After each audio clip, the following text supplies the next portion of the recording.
खबर में दम है। मरुधरा में कोरोना बेकाबू हो गया है। सिर्फ 13 दिनों में 32% संक्रमण फैल चुका है, लेकिन लापरवाही रुकने का नाम नहीं ले रही।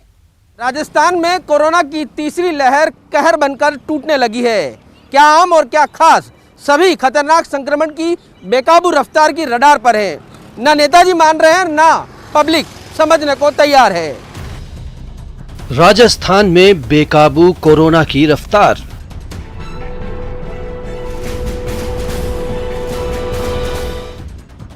तीसरी लहर का जानलेवा प्रहार, शहर शहर लापरवाही की हद पार।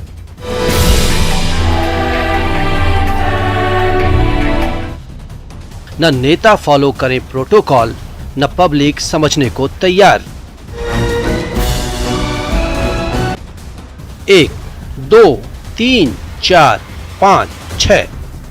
तीसरी लहर में भी लापरवाही की ऐसी सैकड़ों तस्वीरें सामने आई हैं, जो प्रदेश में संक्रमण की रफ्तार को 2 गुना से 4 गुना बढ़ाने को बेताब हैं। मंत्री से लेकर मुख्यमंत्री, सांसद और विधायक तक कोरोना की चपेट में हैं, मगर न जनता का जमघट कम हो रहा है, न माननीय मान रहे हैं। इन तस्वीरों को ही देख लीजिए। कोरोना से बेखौफ नेताजी जन्मदिन मना रहे हैं। जन्मदिन मनाने पर कोई पाबंदी नहीं, लेकिन मास्क और सोशल डिस्टेंसिंग की जानबूझकर अनदेखी आपको और आपके चाहने वालों को भी खतरे में डाल सकती है। बीजेपी नेता अजय धांधिया केंद्र और दूसरे प्रदेशों से आने वाले तमाम नेताओं को एयरपोर्ट और रेलवे स्टेशन पर रिसीव करने का जिम्मा संभालते हैं। क्या महामारी की बेकाबू रफ्तार को ऐसे रोकेंगे हम? क्या तीसरी लहर में ऐसी लापरवाही से जंग जीतेंगे हम? कोरोना और ओमिक्रॉन का वार इस बार ज्यादा भारी बढ़ सकता है। आंकड़े भी इसकी गवाही दे रहे हैं। मरुधरा में कोरोना की रफ्तार। 1 जनवरी को 301 केस सामने आए, 2 जनवरी को 355 केस, 3 जनवरी को 550 केस, 4 जनवरी को 1137 केस, 5 जनवरी को 1883 केस, 6 जनवरी को 2656 केस, 7 जनवरी को 3300 केस सामने आए। वहीं 8 जनवरी को 4108 केस, 9 जनवरी को 5660 केस, 10 जनवरी को 6095 केस और 11 जनवरी को 6336 मामले सामने आए।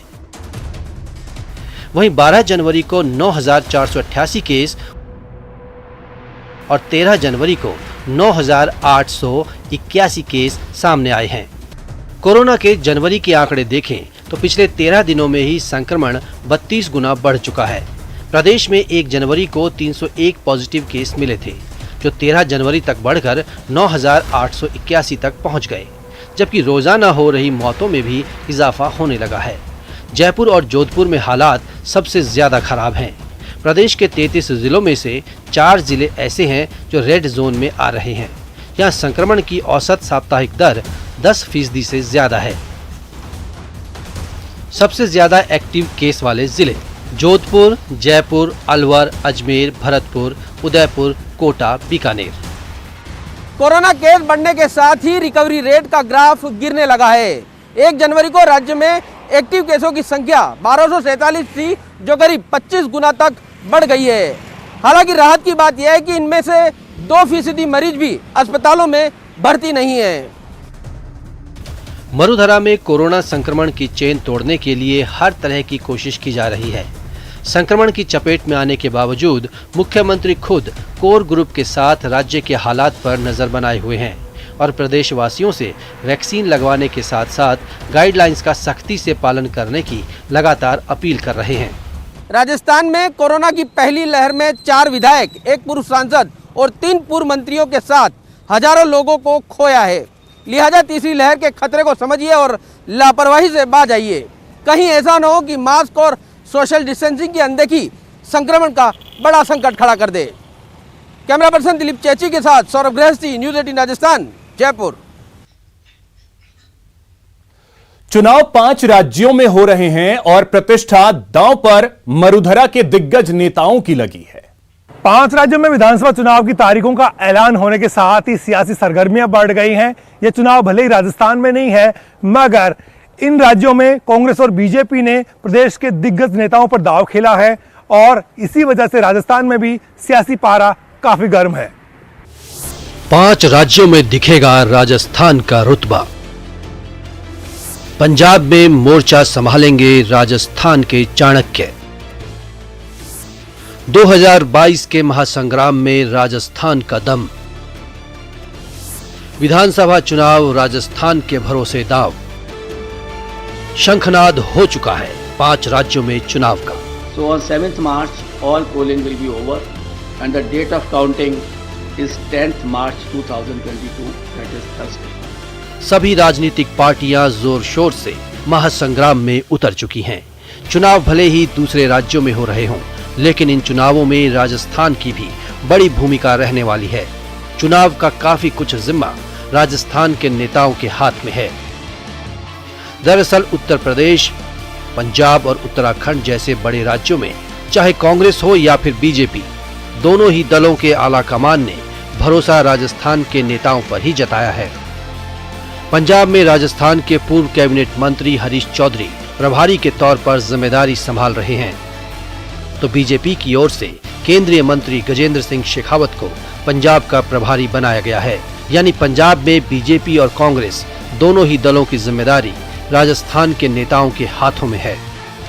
इसके साथ ही राजस्थान के प्रभारी अजय माकन को कांग्रेस ने पंजाब में स्क्रीनिंग कमेटी के चेयरमैन की जिम्मेदारी दी है। यानी पंजाब में टिकट वितरण भी काफी कुछ राजस्थान से जुड़े नेताओं के हाथ में होगा। पंजाब चुनाव में केजरीवाल, कैप्टन, सिद्धू और बादल के बीच सीधी लड़ाई है, मगर प्रतिष्ठा राजस्थान के दिग्गज नेताओं की भी है। हरीश चौधरी और गजेंद्र सिंह शेखावत पर टिकट बांटने का जिम्मा है, यानी कि इन दोनों नेताओं की भी अग्नि परीक्षा पंजाब के चुनाव में होने जा रही है।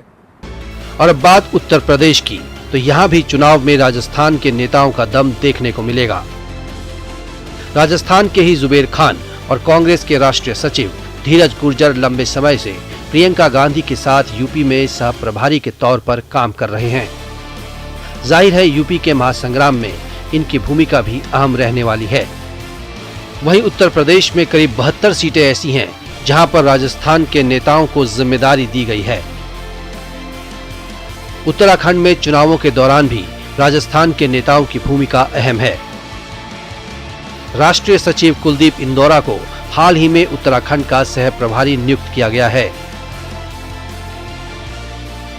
उत्तराखंड में विधायक प्रशांत बैरवा और पूर्व महापौर ज्योति खंडेलवाल समेत कई नेताओं को जिम्मेदारियां सौंपी गई हैं।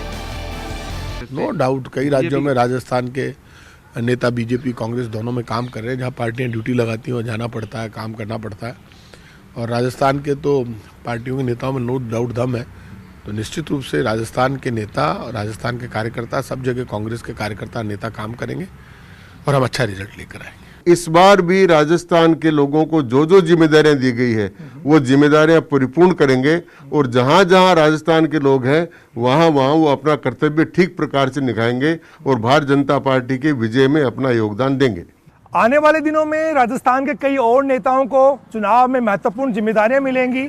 कई नेताओं को स्टार प्रचारक के तौर पर भी शामिल किए जाने की उम्मीद है। यानी राजस्थान के नेताओं पर भरोसा बहुत है और उम्मीदें इससे भी कहीं ज्यादा। कैमरा पर्सन अविनाश के साथ बाबूलाल धायल, न्यूज़ 18 जयपुर। अलवर में नाबालिग के साथ हुए सनसनीखेज घटना के बाद से प्रदेश भर में सियासी उबाल है। 11 जनवरी की रात फ्लाईओवर में क्या हुआ, एसआईटी अब तक इस बात का खुलासा नहीं कर पाई है। राजस्थान एक बार फिर सुर्खियों में है। इस बार एक घिनौनी घटना को लेकर के राजस्थान में सियासी बयानबाजियां तेज हो गई हैं। राजस्थान में महिला अत्याचार बढ़ रहे हैं, यहां तक कहा जा रहा है, यह भी कहा जा रहा है कि राजस्थान महिला अत्याचार के मामले में टॉप पर है। हालांकि राजस्थान पुलिस ये दावा करती है कि राजस्थान में दर्ज मुकदमों में 43% मुकदमे झूठे पाए गए हैं। लेकिन राजस्थान की अगर बात की जाए तो यहाँ पर हुई एक नाबालिग मूक बधिर लड़की के साथ बहुत ही घिनौनी घटना ने सिस्टम के ऊपर कई सवाल खड़े कर दिए हैं। तारीख 11 जनवरी, दिन मंगलवार, जगह अलवर। दरिंदगी का शिकार एक और निर्भया। रात के करीब 8 बजे थे, तभी अलवर में शिवाजी पार्क थाना क्षेत्र में कुछ हलचल होती है। तिजारा फाटक पुलिया के पास फ्लाईओवर पर एक मूकबधिर नाबालिग लड़की खून से लथपथ कराह रही थी। शायद किसी शैतान के सितम का शिकार हुई थी। तभी कुछ राहगीरों ने पुलिस को बुलाया और बेसुध और लहूलुहान निर्भया को गंभीर हालत में अस्पताल पहुंचाया। सूचना मिली थाने पे, शिवाजी पार्क थाने पे, कि एक लावारिस हालत में एक बच्ची है जो तिजारा फाटक में पुलिया के ऊपर है और संभवतः उसे कोई लोग यहाँ पे डाल के चले गए हैं, जिसकी हालत नाजुक लग रही है मेडिकली। तुरंत पुलिस मौके पे पहुँच के उसको अभी आईसीयू में हमने भर्ती कराया है। मैं खुद वहाँ पे हॉस्पिटल में थी। लेकिन अलवर के अस्पताल में नाबालिग की हालत और बिगड़ने लगी। आनन फानन में उसे जयपुर के जेके लोन अस्पताल में भर्ती कराया गया, जहां 12 जनवरी को डॉक्टरों की टीम ने बड़े ऑपरेशन के बाद पीड़िता की हालत को स्टेबल किया। बच्चे की हालत स्टेबल है। काफ़ी बड़ा वुंड था, वुंड रिपेयर हो गया है, पेट पे लैट्रिन का रास्ता बना दिया गया है और अभी बच्ची स्टेबल है और उसको हमारी आईसीयू में रखा गया है। कंडीशन ठीक है, चिंता की बात लग नहीं रही है। बाकी उस पर वॉच रखा जाएगा, ऑब्जर्व किया जाएगा। अलवर कांड ने पूरे राजस्थान को हिला करके रख दिया। इस घटना के बाद में राजस्थान सरकार के 3 मंत्री और एक एडीजी आनन फानन में जयपुर के जेके लोन अस्पताल में अलग अलग वक्त में पहुंचे और परिजनों से मिलकर के उनको ढांढस बंधाया। ढांढस बंधाने के साथ में ही उन्हें हर संभव मदद का भरोसा भी दिलाया। घटना बड़ी दुखदायी थी। यहाँ आने के बाद इसको तुरंत डॉक्टरों की टीम ने संभाला और पूरा ऑपरेशन हो गया, सारी चीज़ें ठीक है और ये कहा गया कि इसका पूरा फ्री इलाज होगा, एक पैसा भी कहीं खर्च नहीं होगा किसी भी चीज़ में। इनके परिवार को रहने करने की भी कॉटेज में व्यवस्था है, पूरा इलाज फ्री करेंगे और ईश्वर की कृपा से अब बच्चे की स्थिति ठीक है। पुलिस प्रशासन पूरा और मेडिकल विभाग पूरा तुरंत ही एक्टिव हो गया और तुरंत लाके एसपी और कलेक्टर भी वहीं थे और डॉक्टर ने एग्जामिनेशन करके यहाँ पर भेज दिया। तो अभी क्या है क्या नहीं है ये चीज़ तो अभी खुल कर के आएगी, एक जांच का विषय है। सरकार की कोशिश है, पूरी सीसीटीवी फुटेज से सब जगह से हम लोग प्रयास कर रहे हैं कि दोषियों को शीघ्र पकड़ा जाए और उनको कठिन से कठिन कार्रवाई उनके खिलाफ की जाए। लेकिन उसके बावजूद भी मैं आप सब लोगों के माध्यम से एक निवेदन करना चाहूंगी हमारे समाज के सभी वर्गों से कि ये सब चीजें सिर्फ सरकार अकेली कोई कार्य नहीं कर सकती। इन घटनाओं को रोकने के लिए हमें कहीं न कहीं एक सामूहिक रूप से ये चीज मन में उठानी पड़ेगी हर व्यक्ति को, क्योंकि दरिंदे आपके और हमारे बीच में छुपे हुए हैं। इधर महिलाओं और बेटियों की सुरक्षा को लेकर बीजेपी ने गहलोत सरकार पर हमला बोल दिया। क्या राजस्थान की बहन बेटियां नहीं है? क्या उनका मान सम्मान नहीं है? या कांग्रेस की अलग अलग प्रदेशों के हिसाब से अलग रणनीति और सियासत है? क्या उन बेटियों को न्याय नहीं चाहिए? एक तरीके से राजनीतिक पर्यटन करने वाले और सुर्खियां बटोरने वाले, ट्विटर पर जिंदा रहने वाले कांग्रेस के नेताओं से सीधा सीधा सवाल है कि ऐसा कौन सा प्रश्न खड़ा हुआ? क्या इस पूरी घटना पर कार्रवाई को यू टर्न देने का कारण उत्तर प्रदेश और पंजाब के चुनाव हैं? कुल मिलाकर जिस तरीके की घटना हुई उसमें सरकार की संवेदनशीलता दिखनी चाहिए थी, नहीं दिखी। बच्ची बहुत दुखी है, बहुत पेन में है। उसके परिजनों से, माता पिता से बात हुई, वो भी बहुत दुखी हैं और शॉक में हैं। हम प्रयास कर रहे हैं कि जो 7000 केस पॉक्सो में लंबित हैं, मुख्यमंत्री जी खुद गृह मंत्री हैं, संज्ञान लें और पीड़िता को जल्द से जल्द न्याय दिलाएं और इस तरह की जो घटनाएं हो रही हैं उसमें सीधे तौर पर फांसी की सजा होनी चाहिए। इस पूरे मामले में घटना की सुई इस बात पर अटकी हुई है कि 11 जनवरी को दोपहर 1 बजे के बाद में आखिरकार हुआ क्या था। परिजनों की अगर माने तो उनके मुताबिक उनकी बच्ची 11 जनवरी को दोपहर 1 बजे अपने मामा के घर के लिए निकली ताकि वो वहां पर जाकर के अपने मामा से मुलाकात कर सके। काफ़ी देर बाद तक जब बच्ची मामा तक नहीं पहुंची तो परिजनों को चिंता सताने लगी। उन्होंने बच्ची को लेकर के एक शिकायत अकबरपुर पुलिस थाने में दर्ज कराई कि उनकी बच्ची गुम हो गई है। मामले की गंभीरता को देखते हुए 12 जनवरी को ही आईजी रेंज ने घटनास्थल का मुआयना किया और एसपी के नेतृत्व में एसआईटी का गठन कर दिया। 2 दिन तक एसआईटी ने शहर भर के सीसीटीवी फुटेज खंगाले और घटना से जुड़े हर पहलू को जोड़ा। 14 जनवरी को एसपी तेजस्विनी गौतम खुद जयपुर पहुंची और जेके लोन अस्पताल के एक्सपर्ट पैनल से बात की। लंबी बातचीत के बाद एसपी ने नाबालिग से रेप की बात से इनकार कर दिया। अभी तक की मेडिकल रिपोर्ट से यही है कि जो दोनों सेक्सुअल ऑर्गन्स हैं वो इंटैक्ट हैं और किसी भी तरीके का पेनिट्रेटिव असॉल्ट नहीं पाया गया है मेडिकल रिपोर्ट्स में। सीसीटीवी फुटेज में साफ दिख रहा है कि घटना के दिन शाम 7:30 बजे नाबालिग पुलिया पर चढ़ती नजर आ रही है। उसके साथ कोई संदिग्ध नजर नहीं आ रहा, लेकिन उस आधे घंटे के बीच बालिका फ्लाईओवर में लहूलुहान मिली। मतलब जो कुछ भी हुआ वो इसी आधे घंटे के बीच। जितने भी फुटेजेस हमारे पास आए हैं वो सारे लिंक्ड हैं और बच्ची अगर कहीं से बीच में कैमरा की नजर से अगर गायब भी है तो हमारे पास उसके लिए लोगों ने उसको देखा है, तो वो चीजें भी कवर हो रही हैं। अलवर के इस सनसनीखेज मामले की जांच के लिए बनाई गई खास एसआईटी पूरे मामले की बहुत ही बारीकी से जांच कर रही है। हर कोई इस मामले में जानना चाहता है कि आखिरकार हुआ क्या था, इस पूरे मामले में घटना में नतीजे क्या सामने आएंगे। लेकिन अभी देखा जाए तो जो फॉरेंसिक एक्सपर्ट्स हैं, टेक्निकल फैक्ट्स हैं, मेडिकल रिपोर्ट्स हैं, तमाम चीज़ों को बार बार मिला करके देखा जा रहा है। सभी को इंतजार है कि इस घटना में आखिर हुआ क्या था, लेकिन देखना यह होगा कि इन तमाम चीज़ों के बाद में आखिरकार नतीजा क्या आता है और इस घटना की आखिर सच्चाई क्या है। कैमरा पर्सन बलबीर सिंह राठौड़ के साथ में अरबाज अहमद, न्यूज़ 18 के लिए जयपुर से। अपने अकाउंट को लेकर किसी पर भी भरोसा ना करें, भले ही वो बैंक के कर्मचारी ही क्यों ना हो, वरना आपकी गाढ़ी कमाई मिनटों में साफ हो सकती है।